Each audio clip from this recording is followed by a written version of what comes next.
बिस्मिल्लाहिर्रहमानिर्रहीम। अस्सलाम वालेकुम। मैं हूं वलीद रज़ा और आज मैं आप लोगों के साथ गाजर की इतनी ज़बरदस्ती रेसिपी लेके आया हूं कि जब आप इसको ट्राई करेंगे तो बिलीव मी आप कहेंगे कि वाकई कोई रेसिपी मैंने आप लोगों के साथ शेयर की है। तो यहाँ पे सबसे पहले हम एक कढ़ाई में पानी को उबाल लेंगे और अब हम इसमें 2 किलो कद्दूकश की हुई गाजरें शामिल कर देंगे। तो यहाँ पे अब हम इन गाजरों को अच्छी तरह से करेंगे मिक्स, और मिक्स करके हमने इनको कवर करना है और मीडियम फ्लेम पे हमने इनको इतना कुक करना है कि ये 75% जो है वो अच्छी तरह से गल जाए। तो तकरीबन 10 से 15 मिनट लगते हैं इनको। तो यहाँ पे मिलते हैं फिर आपसे 15 मिनट के बाद। तो यहाँ पे गाजरों को बॉयल होते हुए तकरीबन 15 मिनट हो चुके हैं और ये देखिए हमारी गाजर जो है वो तकरीबन 75% जो है वो गल चुकी है। तो यहाँ पे अभी हम इसकी फ्लेम करते हैं ऑफ और इसको एक अलहदा बर्तन में निकाल लेते हैं और ये जो जितना भी इसका पानी है इसको हम लोग ज़ाया कर देंगे। अभी हम एक अलहदा से पैन लेंगे और इसमें शामिल कर देंगे उबली हुई गाजरें और इसके साथ ही अब हम इसमें शामिल करेंगे 1 लीटर फुल क्रीम मिल्क। तो यहाँ पे इस स्टेज पे अब हम इसमें शामिल कर देंगे 5 से 6 अदद सब्ज इलायची। तो आपके पास अगर इलायची पाउडर है तो आप वो भी इसमें शामिल कर सकते हैं। तो यहाँ पे अब हम गाजरों और दूध को अच्छी तरह से मिक्स करेंगे और मिक्स करके अब हम इन गाजरों को कवर किए बगैर ही इतना पकाएंगे कि ये जो इसमें दूध है वो अच्छी तरह से खुश्क हो जाए। तो ये देखें यहाँ पे जो दूध था वो अच्छी तरह से खुश्क हो चुका है। अभी हम इसमें शामिल करेंगे 1.5 कप के जितना घी।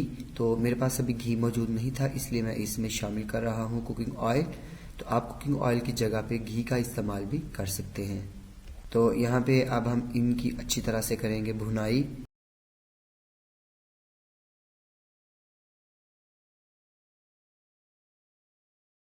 तकरीबन 10 मिनट बाद अच्छी तरह से भून लेने के बाद अब हम इसमें शामिल करेंगे 1.5 कप चीनी। आपकी अपनी मर्जी है, अगर आप मीठा ज़्यादा पसंद करते हैं तो आप ज़्यादा भी शामिल कर सकते हैं, अगर कम मीठा पसंद करते हैं तो आप इसमें मीठा कम भी शामिल कर सकते हैं। तो यहाँ पे चीनी शामिल करके अब हम इसकी इतनी भुनाई करेंगे कि चीनी का जो पानी है वो भी अच्छी तरह से खुश्क हो जाए और ये जो गाजरें हैं ये अच्छी तरह से ऑयल जो है वो छोड़ना शुरू कर दें। तो अच्छी तरह से फिर इनकी हम भुनाई कर लेते हैं। तो ये देखें यहाँ पे हमारी गाजरें जो है वो अच्छी तरह से भुन चुकी है, इनकी बड़ी ज़बरदस्त जो है वो भुनाई हो चुकी है और ये देखें इन्होंने जो है वो ऑयल भी छोड़ दिया है।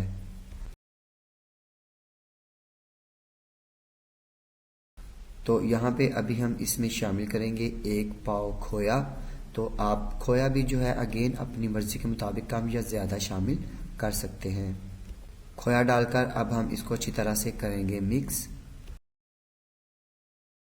तो यहाँ पे हमारा जो गाजर का हलवा है वो बन के रेडी है। बिलीव मी ये जो शादियों वाला गाजर का हलवा है ये उसकी ऑथेंटिक रेसिपी है। तो अभी यहाँ पे हम इसको करते हैं डिश आउट। तो बहुत ही मज़ेदार रेसिपी बनती है, आप इसको ज़रूर ट्राई कीजिएगा।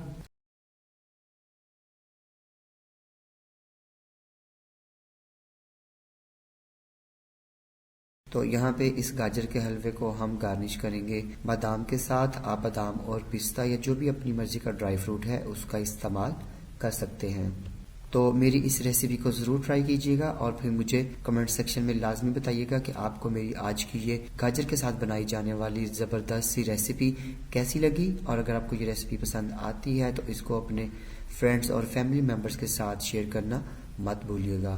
तो इसके साथ ही अलिफ किचन से वलीद रज़ा को इजाज़त दीजिए। अल्लाह हाफिज़।